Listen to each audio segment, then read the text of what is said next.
Hey guys, and welcome back to Miss Clusters. My name is Anderson. Today, we're going to be looking at how to avoid lines at a theme park. This is one of the major things that I think a lot of people Google right before they go, and hopefully this video will help out a few people for the next time you visit a theme park after the off-season ends. So let's get straight into today's video. So first off, a first solution would be start with the rides in the back of the park.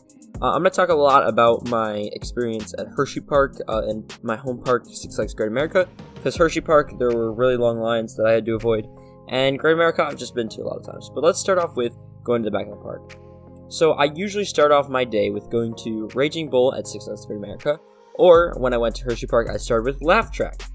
You should start at the back of the park with either, I guess you could say an e-ticket attraction, or an attraction that's going to get, hour and a half long waits. So that's why I'd start with Raging Bull. You could start with Goliath. You also could, just because Raging Bulls, honestly, Goliath usually has the longer lines, just because of capacity-wise. You could also start with Max Force, but the reason that doesn't make sense, I'll explain in a bit, is because it's in the front of the park. If you start in the back, you're going to get the lowest lines for about a third of the day. You should go around the back of the park, and by about lunchtime, all of the lines in the park will be above an hour. So when I started with Laugh Track, it's a low capacity ride, similar to Goliath at Great America. So I'm going to go on that ride first to get that out of the way, because the line I know will get super long later. I still ended up waiting like 25-30 minutes for it, but that's much shorter than the 2 hours I could have waited for it if I had waited longer. Then I got all of the rides in the back of the park done, which included Lightning Racer, both sides, Wild Mouse, Wildcat. Got over to, the Boomerang there, before I got any real lines. Now here's where, my second, really rule comes into play. So you're gonna have to wait for 1 to 2 rides that are gonna take extra long.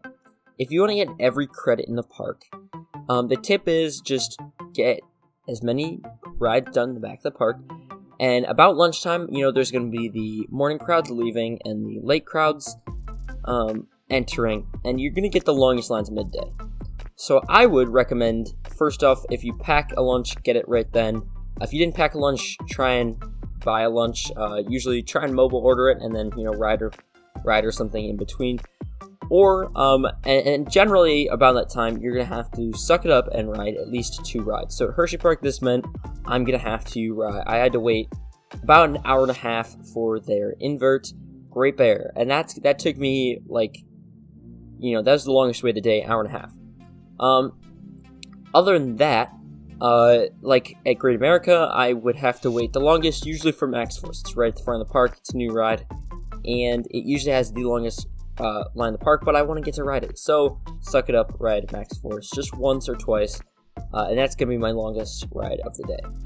Now, you would think that Candemonium would be the longest ride of the day, but because everybody comes to the front of the park eventually, I ended up only waiting 20 minutes for it, and that's where my third rule comes to play. Watch the apps. If there is a ride that you would really like to get on, and you know that it's going to have a long line most of the day, just be on your phone, be on the app as much as possible when you're in line, when you're eating, when you're, coming out of the bathroom, about to go to the next ride, just check, because you never know when there's going to be a 20-minute wait on the newest ride, and you're going to be able to ride it the fastest. So that's what I would say is 3 rules. First off, start in the back of the park. Second rule, just suck it up, ride one really long line, because you're going to have to ride it eventually, and it's better to ride all of the rides than have to just skip a ride, skip the best ride in the park. And the third rule, just watch the app all the time, try and get the shortest wait times on some of the bigger rides, because eventually it will happen. They will break down, and the ride line will be like 5 minutes, and then you'll be crazy happy that you just got on the largest ride in the park in 5 minutes. So those are my 3 rules.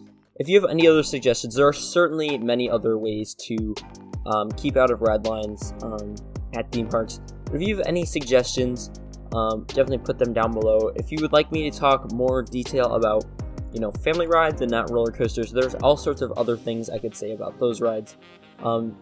and all sorts of other ways to skip lines. But if you guys want to see more videos, just, I don't know, click the red sub button, like this video, and I'll see you guys